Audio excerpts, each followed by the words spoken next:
Lari, lari, lari. Hei. Cepat.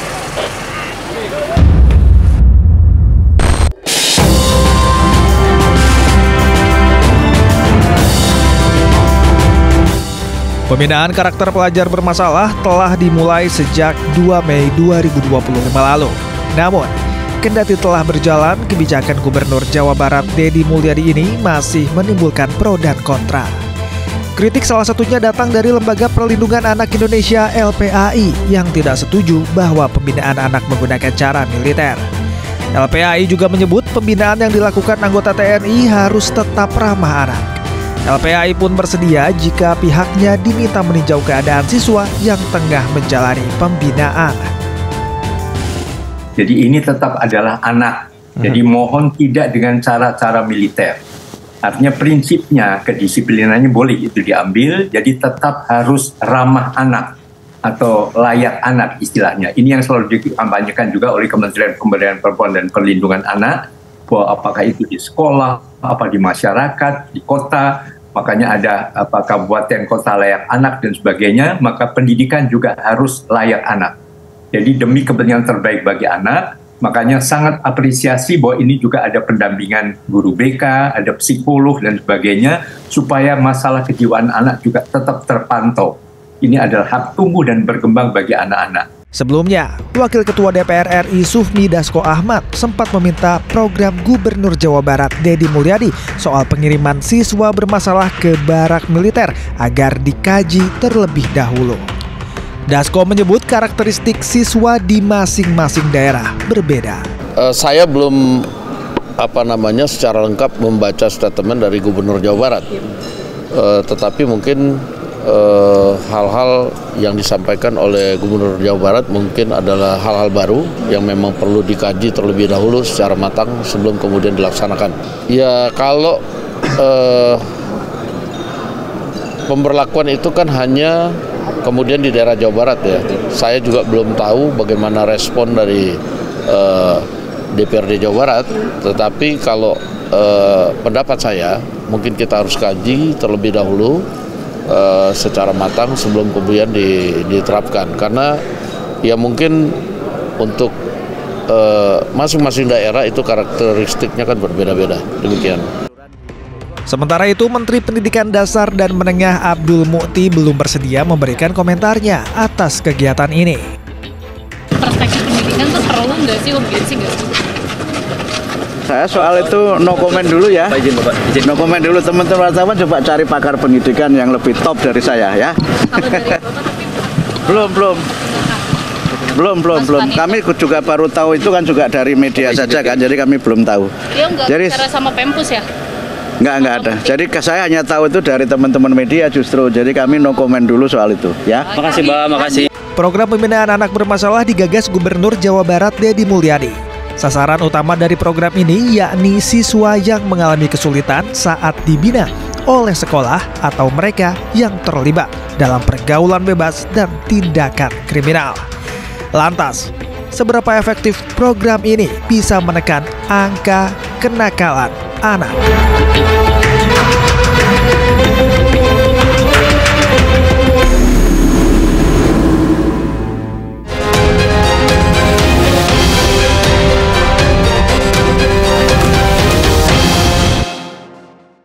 Ya pemirsa, Anda kembali di One on One dan saya masih bersama dengan Kapuspen TNI Majen Christomei Sianturi. Bapak, kalau tadi kita sudah berbincang terkait dengan bagaimana metode pembinaannya di barak militer untuk anak-anak kategori nakal ini, dari aturan internal TNI sendiri ini sejauh mana keterlibatan TNI diperbolehkan dalam urusan pembinaan sipil terutama untuk anak-anak, Pak?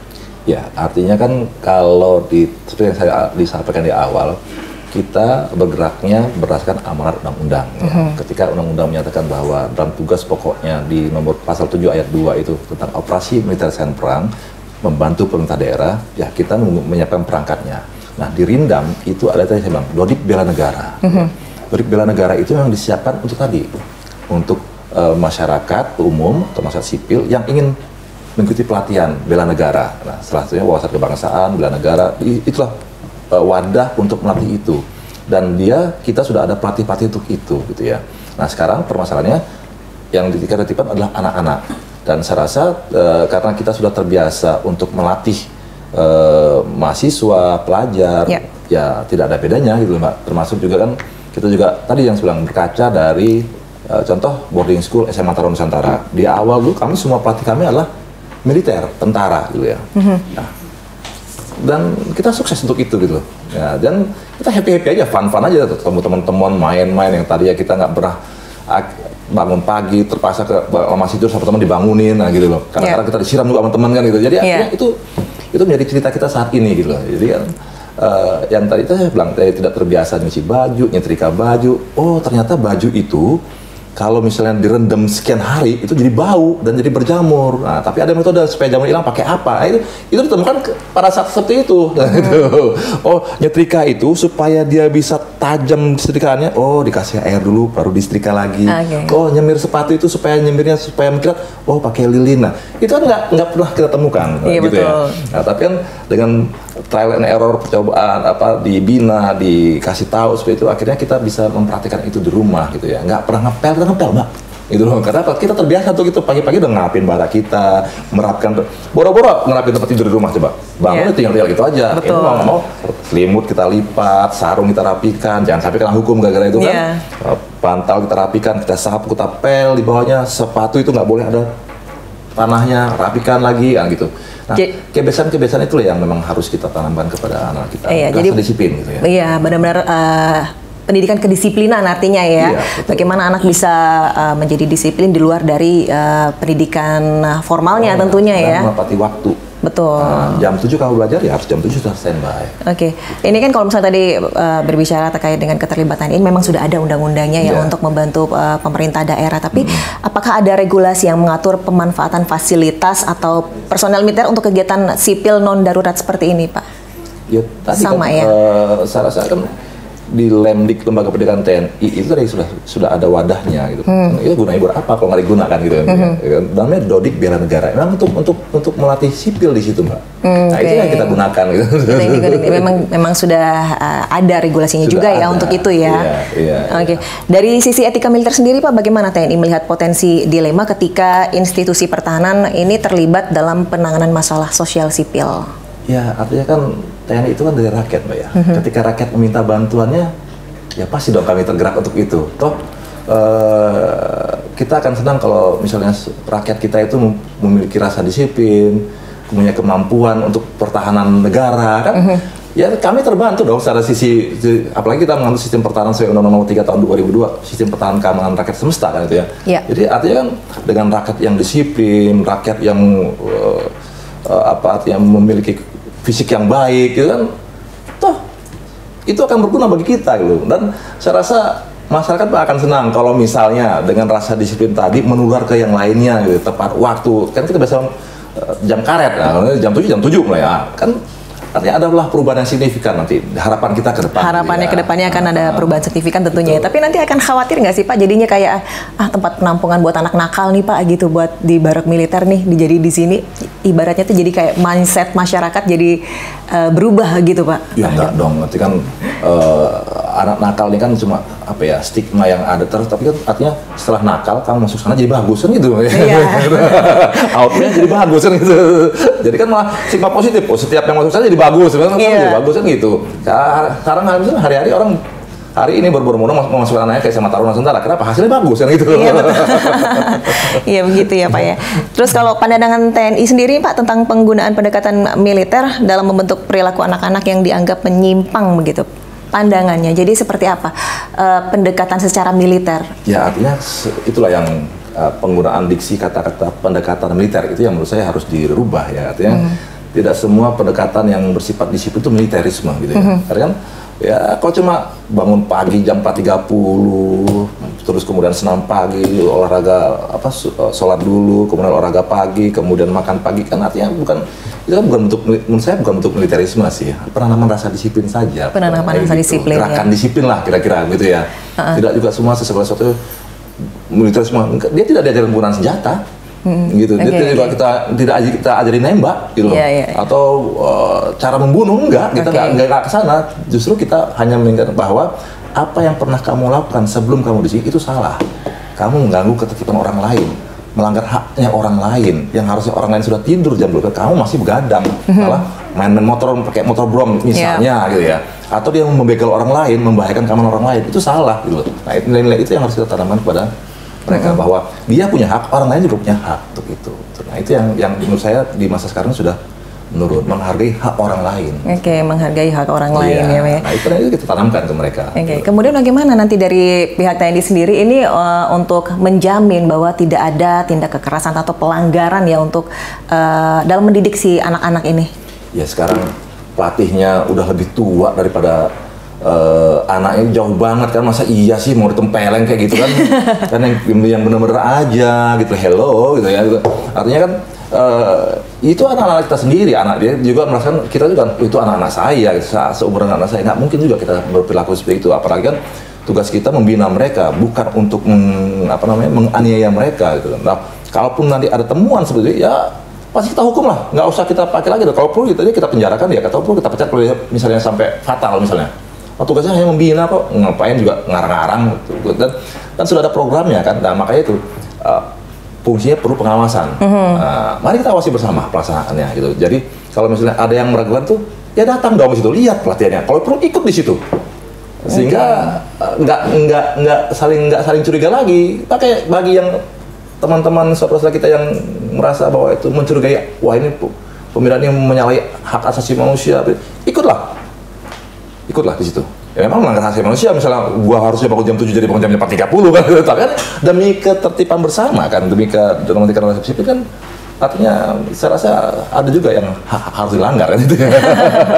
Tapi kan masih banyak juga yang masyarakat berpikiran atau mungkin ahli-ahli psikologi yang mengatakan bahwa sebenarnya dalam mendidik anak itu tidak hanya di satu pihak yang harusnya terlibat gitu kan. Malah justru terutama yang paling penting adalah orang tua. Ini malah justru orang tua menyerahkan ke pihak lain gitu loh. Kan, Mbak. Orang tua sendiri sudah hopeless kan gitu ya.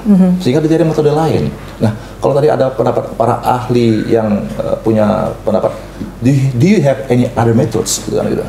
Ya udah, mari kita sama-sama carikan solusinya gitu loh. Jangan hanya menyangkal, nggak bisa ini menyalahi ini. So what gitu loh. Mana solusinya gitu ya? Apa metodemu? Udah kita diskusikan, kita kerjakan. Jangan terlalu banyak diskusi. Aksinya apa gitu. Gitu. Oh, diskusi terus bikin teori buat kelamaan. Gitu, Mbak. Udah segera aksinya apa? Nah, saya rasa ini pemerintah daerah Provinsi Jawa kita acuki jempol lah, segera aksi dia, gitu ya, segera aksi, biayai dulu itu, gitu. Itu yang harus kita hargai, Pak. Tapi untuk kedepannya berharap wilayah lainnya juga akan melakukan hal yang sama nggak sih, Pak? Ya, kita berharap kalau emang itu sesuatu yang baik, kenapa tidak gitu? Mungkin metodenya berbeda-beda di provinsi lain, silahkan aja, nggak apa-apa. Tapi harus ada penyamaan, misalnya kategori anak-anak itu apa?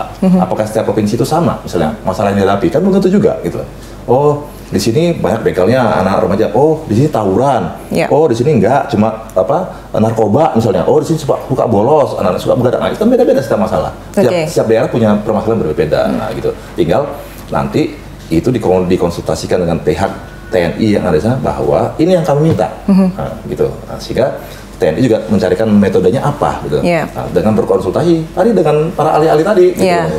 Kalau misalnya perlu ada pendidikan ini di situ, ya udah sampaikan aja kita. Nanti kita masukkan sisipkan program itu di situ. Kalau di TNI tidak ada ahlinya, kenapa tidak cari ahli dari luar untuk mengajari itu gitu, untuk itu kan nggak salah kita. Oke, itu tadi kan artinya kan memang setiap anak itu kan memiliki permasalahan yang berbeda-beda. Salah satunya tadi kan seperti narkoba, tentunya ini kan memiliki atau kita memiliki metode yang juga dalam menanganinya tuh khusus gitu ya, Pak ya.